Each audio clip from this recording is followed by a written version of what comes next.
Di video kali ini kita akan masuk ke gudang dan ngebahas sesuatu yang sering kita temui, yaitu tisu.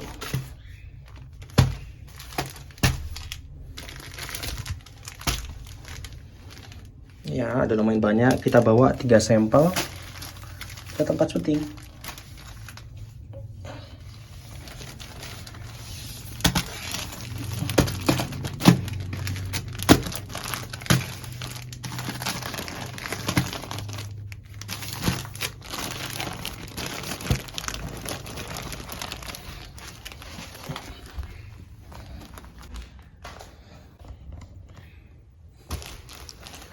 Jadi di video kali ini aku akan ngebahas tentang tisu. Sebuah benda yang sering kalian temui di mana saja, sebuah benda yang sekarang mungkin ada di depan kalian, sebuah benda yang menyelamatkan kalian dari cairan, dari lendir dan berbagai macam hal-hal yang membahayakan hidup kalian. Ya, ini adalah tisu yang dimana aku pribadi bisa memakai 10-12 kotak tisu setiap bulannya. Kali ini aku akan ngebahas tentang 3 tisu dan beberapa tisu yang sudah pernah aku pakai sebelumnya. Yang pertama kita ngebahas yang ada di depan kita dulu, karena kebetulan untuk bulan kemarin aku belinya 3 ini. Jadi aku setiap bulan tuh belinya random. Kadang beli mereknya Paseo, kadang beli mereknya Nice, terkadang juga merek Tessa, terkadang juga merek, ya berbagai lah merek lainnya. Yang kemarin bahkan ada tisu yang aku beli itu mereknya tisu itu mereknya tisu dan warnanya tuh kuning, yang tipis banget ketika aku pakai, baru pegangan tuh udah robek, itu tipis banget. Aku nggak mau ngasih lihat fotonya, tapi tisu itu harganya miring banget dengan size yang sama. Jadi yang pertama aku bahas tisu itu dulu ya, tisu yang nggak ada wujudnya di sini. Jadi tisu itu, dan itu isinya 250 sheet dengan harga 6.000 something, nggak sampai 7.000, hampir sama dengan harga Jolly, tapi ukurannya seukuran Tita tisu ini ya. Jadi dia itu emang 250 sheet, tapi karena dia tipis banget jadi dia itu ya seukuran ini gitu, jadi bener-bener tipis. Dan akhirnya aku memutuskan nggak beli tisu itu lagi, dan aku mending beli Jolly aja kan. Jolly kan lumayan tebal dengan sama 250 sheet. Oke, kita skip untuk tisu itu, tisu yang merek tisu. Nah, sekarang kita fokus untuk tisu yang depan kita. Yang pertama ini Tita tisu.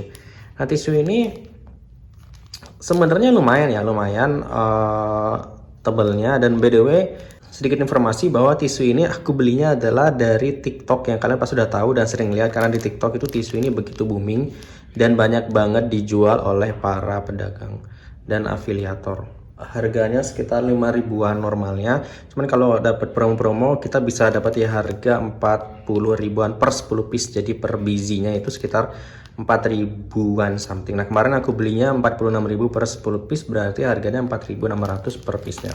Sudah termasuk ongkirnya. Ini untuk Tita tisu ini dia cuma 180 sheet, jadi kurang lebih dia head to headnya dengan Nice yang 180 sheet juga, karena ukurannya juga sama, nggak begitu panjang. Dan untuk kualitasnya sendiri jelas aku lebih suka Nice ketimbang tisu ini. Jadi tisu ini sebenarnya lumayan tebal ya ketimbang tisu-tisu murah yang aku temuin, cuman ini agak kasar gitu aja sih, agak kasar. Dan dia terlalu kotak bentuk tisunya, jadi dia nggak begitu memanjang, jadi kesannya kayak kecil gitu sih dan kasar. Cuman berhubung harganya sangat miring, cuma 4 ribuan, jadi ya udah, ini masih masuk rekomendasi. Tapi kalau kalian nemu di harga 5 ribuan something, apalagi 6 ribu, ya mendingan kalian ambil Nice atau Jolly aja gitu kan. Nah, kemudian yang kedua adalah tisu Okinawa. By the way, ini sebenarnya hampir mirip ya untuk ukurannya, maksudnya untuk isinya. Kalau ini 180, tapi isinya 200 sheet ya. Jadi nggak begitu beda jauh. Secara kualitas untuk Okinawa ini juga bagus, lumayan bagus, dan dia ukurannya dia sama kayak ukuran tisu standar yang lainnya, ukuran tisu Jolly. Jadi nggak mengotak gitu, jadi agak panjang, bahkan ini sedikit lebih panjang ya, jadi hampir kayak tisu Tessa. Jadi kalau kalian tahu tisu Tessa itu juga lumayan panjang ya, cuman dia nggak begitu lebar gitu. Jadi Tessa juga seginian ukurannya, seukuran Okinawa ini, cuman dia biasanya 280 sheet dengan harganya sedikit lebih mahal. Nah, bedanya kalau Tessa itu tisunya memang tipis tapi nggak gampang robek.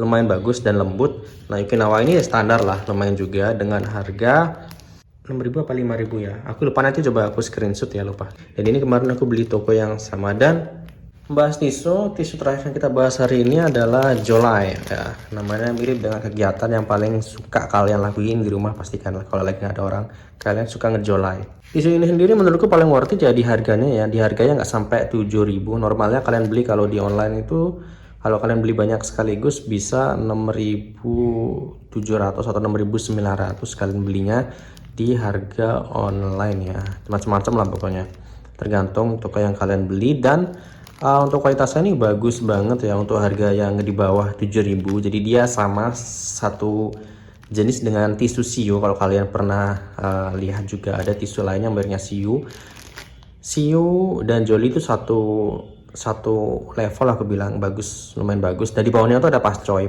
itu rada tipis. Sayangnya Pascoy itu rada tipis dengan harga yang kurang lebih sama. Sio, Jolly, Pascoy itu kurang lebih satu harga mereka, dan aku paling suka memakai Jolly kalau nggak ada alternatif lainnya aku pakai Sio. Nah itu Jolly ini bagus lah pokoknya, menurutku dia udah paling mendekati Paseo, walaupun Paseo itu jauh lebih tebal ketimbang ini, tapi ini udah lumayan tebal ketimbang dua tisu ini, apalagi ketimbang Nice. Bahkan Jolly ini menurutku lebih bagus, dan bahkan Jolly ini lebih tebal dari tisu Tesa ya, walaupun secara kekuatan Tesa lebih bagus. Jadi walaupun dia lebih tipis tapi dia nggak gampang robek. Kenapa tisu ini menjadi krusial? Karena tisu selalu ada dan menemani kita di mana-mana, dan di mana dalam pembelian tisu itu juga cukup krusial. Yang paling krusial itu karena masalah ongkirnya. Tisu ini dalam 1 kilo itu rata-rata seller tuh biasanya kita itu bisa masukin antara 4 sampai 6 ya. Rata-rata di 5 sih biasanya, 5 tisu dalam 1 kilogram. Dimana harga kalau kita ambil lebih dari itu biasanya itu bakalan kena 2 kilo. Dimana kalau 2 kilo kan kita nggak bisa manfaat ongkir, kan ongkirnya biasanya cuman sampai di sekitar 1 kiloan ya, di sekitar 30 ribuan kayak gitu biasanya ongkirnya. Jadi kalau kita ambil lebih dari itu maka kita tidak akan bisa mendapatkan free ongkirnya. Tapi yang jadi masalah adalah minimal pembelian. Beberapa marketplace tuh punya minimal pembelian supaya kita bisa pakai ongkirnya. Nah itu yang menjadi tricky ketika harganya semisal 7.000 deh, 7 kali 4 28 ya, 28.000. Dimana 28.000 tuh nggak masuk dalam minimal ongkir, khususnya di Shopee yang biasanya minimalnya 30.000. Beberapa momen memang bisa kita ada tanpa minimal ongkir, cuman berapa mungkin kita harus melihat masalah ongkirnya. Begitu pula di marketplace lainnya. Jadi tisu ini cukup tricky di bagian itu sih. Jadi dia punya maksimal pembelian karena masalah beratnya tadi. Kalau lebih dari 1 kilo maka nggak worth it kan kita beli tisu online. Tapi dia juga beberapa marketplace punya minimal pembelian untuk mendapatkan free ongkir. Nah itu cukup menjadi perhitungan yang susah buat saya, dan sebenarnya itu nggak penting untuk dibahas sekarang, cuman ya udahlah kita bahas. Dan by the way sedikit ngebahas mengenai TikTok. Nggak tahu lah ini kenapa tisu jadi merambat ke TikTok nih. Sebentar lagi aku mau berangkat kerja, jadi aku pengen ngebahas sedikit tentang TikTok. TikTok itu aku nggak tahu kenapa itu dibunuh untuk shopnya ya, kenapa dimatikan untuk shopnya, dan aku nggak tahu itu permanen atau hanya sementara sampai nanti udah ada regulasinya baru diaktifkan kembali. Cuman banyak orang yang menggantungkan dirinya di TikTok, banyak orang menjadi afiliator TikTok, banyak orang yang akhirnya bisa bertahan hidup dari TikTok, dan banyak orang yang akhirnya meng-hire orang-orang di TikTok untuk bekerja di TikTok. Jadi ketika TikTok Shop ditutup, maka banyak orang akan kehilangan mata pencaharian. Mungkin maksud orang-orang itu ingin menyelamatkan UMKM yang sekian orang UMKM, atau mungkin sekian ribu UMKM ingin diselamatkan, tapi pada akhirnya user TikTok yang jutaan itu mungkin akan menjadi korbannya. Dan itu nggak tahu kenapa hal itu diambil kebijakannya. Mungkin memang harus tegas pemerintah.